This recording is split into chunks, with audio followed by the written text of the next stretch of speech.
Přinesla jsem na konferenci příspěvek, který se zabývá umělou inteligencí a jakým způsobem právě umělou inteligenci můžeme vtáhnout do galerijního prostředí. Pro nás je to vlastně úžasný prostředí právě galerie, kdy to můžeme nějakým způsobem propojit, nedívat se na to, že to je jenom nějaký instantní nástroj.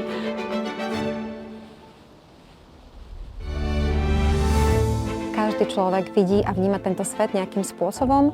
To umelecké dielo je každé jedno presne vlastne touto výpoveďou.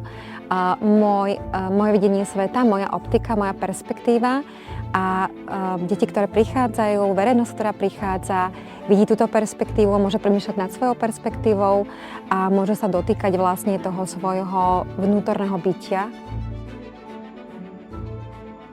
To, že galerijný pedagóg je teda nielen takým katalizátorom spoznávania, ale je aj facilitátorom, ktorý nám dokáže ako keby otvárať tie dvere do sveta umenia, ale takisto nie len do sveta umenia, ale možno aj poznávania samého seba. Galéria nie je len pre vybranú zložku ľudí, ale je naozaj pre všetkých.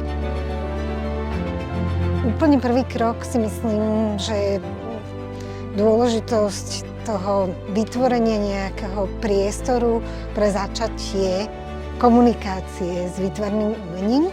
A práve to porozumenie častokrát je nejaká taká bariéra, že ľudia si hovoria, že ja tomu nerozumiem. Vôbec nejde o to, aby sme umením porozumeli. Ide o to, aby sme sa naučili, akým spôsobom ho vnímať. Našli si svoje cesty.